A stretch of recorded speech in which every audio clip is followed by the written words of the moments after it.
नमस्कार दोस्तों। तो आप सभी का स्वागत है और आज हम लोग बात करेंगे जे कृष्णमूर्ति जी की रचना के बारे में, शिक्षा जो उनके द्वारा रचित किया गया है। और आपने जे कृष्णमूर्ति जी की महानता को जाना कि भारत के दूसरे बुद्ध के रूप में जे कृष्णमूर्ति जी को जाना जाता है। इनकी रचना को पढ़ने के पहले, यानी कि शिक्षा जो इनके द्वारा रचना किया गया है, उसको जानने से पहले हम इनके द्वारा बताए गए सत्य की खोज को समझते हैं। थोड़ी सी लाइन है, छोटी सी लाइन। क्या है वो? सुनेंगे ध्यान से, सोचेंगे अंतरात्मा से। वो बोलते हैं जे कृष्णमूर्ति जी, अपने लिए किसी भी सत्य की खोज व्यक्ति को स्वयं करनी है। मतलब कि अगर आप अपने लिए कोई भी सत्य का खोज करना चाहते हैं तो वो खोज आपको स्वयं करनी है, किसी और के सहारे नहीं। मतलब कि आप अपने लिए किसी भी सत्य का खोज करेंगे तो उसमें किसी का सहारा नहीं लेना होगा। अब तक हम पर गुरुओं, मार्गदर्शकों और मुक्तिदाताओं की सत्ता हावी रही है। मतलब कि किसी न किसी के प्रभाव में हम रहे हैं, किसी न किसी के मार्गदर्शन से चलते रहे हैं। लेकिन अगर आप सचमुच यह जानना चाहते हैं कि ध्यान क्या है, तो आपको पूर्ण रूप से, समग्र रूप से, समस्त सत्ता से अपने से अलग कर देना पड़ेगा। ध्यान मन के भीतर की वह ज्योति है। ध्यान अपने मन के, ध्यान जो है मन के भीतर की वह ज्योति है जो क्रिया के मार्ग को आलोकित करती है। और इस ज्योति के बिना प्रेम का कोई अस्तित्व नहीं है। तो अब हम चर्चा करेंगे शिक्षा को लेकर के, जो कि जे कृष्णमूर्ति जी के द्वारा लिखा गया है। इस अध्याय को आप सुनेंगे तो आपके मन में हजारों लाखों प्रश्न घूमना स्टार्ट होंगे। इन्होंने सबसे पहला ही लाइन लिखा है इस रचना में, यदि आपने कभी अपने आप से पूछा हो कि शिक्षा का अर्थ क्या है, यह मेरे लिए सचमुच आश्चर्य की बात होगी। क्या आपने कभी पूछा है अपने आप से कि शिक्षा का अर्थ क्या है? लेखक तो बोल रहे हैं कि मेरे लिए ये सचमुच आश्चर्य की बात होगी। आप विद्यालय क्यों जाते हैं? आप विद्यालय क्यों जाते हैं, ये प्रश्न आपसे पूछा गया तो आप इसके अनेकों उत्तर दे सकते हैं। आप अपना उत्तर कमेंट में बताइए कि आप विद्यालय क्यों जाते हैं, या फिर क्यों जाते थे, या फिर अगर अगला पीढ़ी जाएगा तो आप क्यों स्कूल भेजेंगे। आप विविध विषय क्यों पढ़ते हैं? अगर आप विद्यालय में जाते हैं तो विविध विषय क्यों पढ़ते हैं? क्यों आप परीक्षाएं उत्तीर्ण करते हैं और ऊंचा स्थान प्राप्त करने के लिए दूसरों के साथ स्पर्धा करते हैं?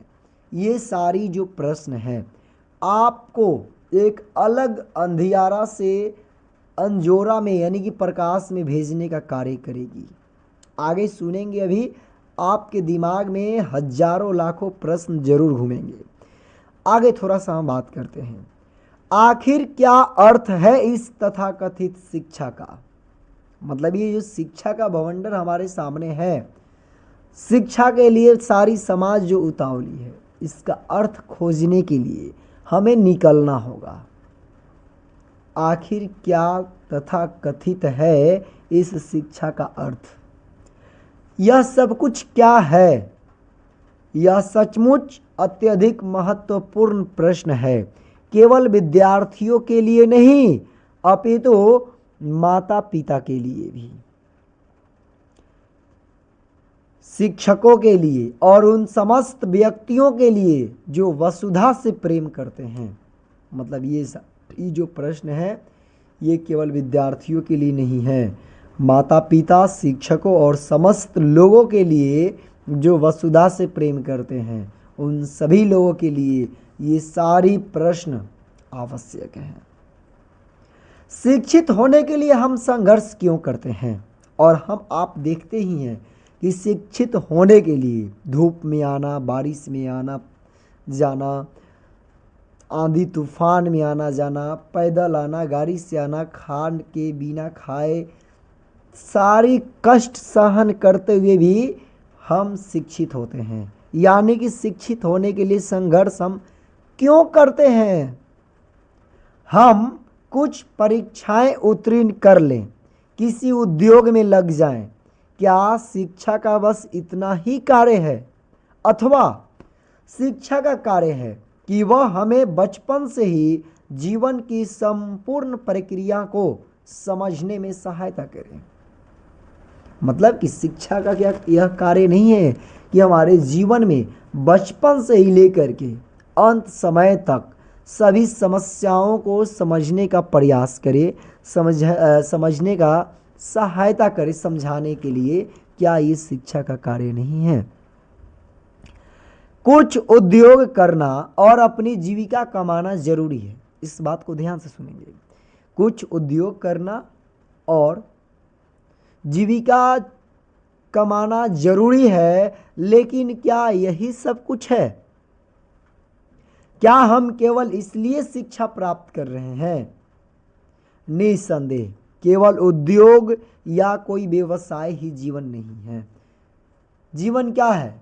क्या कोई उद्योग या व्यवसाय कर लेना ही जीवन है? क्या कोई नौकरी कर लेना ही जीवन है?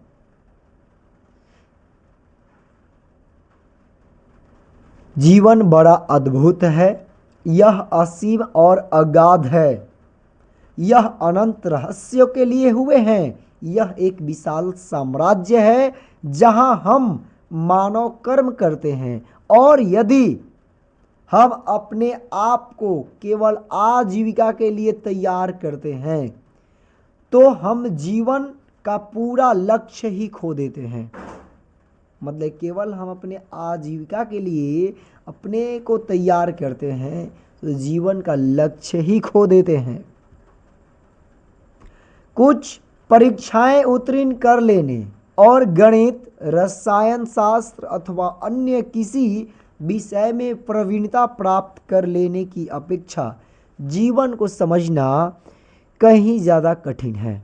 मतलब कि आप किसी एक विषय में कितने भी प्रवीण हो जाए, physics, chemistry, biology, math, Hindi, English, किसी एक विषय में आप कितने ही श्रेष्ठ प्रवीण बन जाएं, कितने भी आप उसके व्याख्यान बन जाएं, बल्कि एक विषय को समझने के अपेक्षा अपने जीवन को समझना बहुत ही ज़्यादा कठिन है। आप देखे होंगे एक से एक प्रोफेसर को डिप्रेशन में जाते हुए, एक से एक इंजीनियर, डॉक्टर, बड़े बड़े राजनीतिज्ञ, चिंतन करने वाले लोग भी अपने जीवन को खो देने के रास्ते पर चल पड़ते हैं। मतलब कि वो भी अपने जीवन को नहीं समझ पाते। कहने का मतलब यही है कि आप एक विषय को समझने और उसमें प्रवीण हो जाने की अपेक्षा जीवन को समझना अत्यंत कठिन है। आपको भी इस बात को स्वीकार करना पड़ेगा। अतः हम चाहे शिक्षक हों या विद्यार्थी, हमें अपने आप से क्या यह पूछना आवश्यक नहीं है कि हम क्यों शिक्षित कर रहे हैं अथवा शिक्षित हो रहे हैं? क्या यह प्रश्न अपने आप से पूछना आवश्यक नहीं है?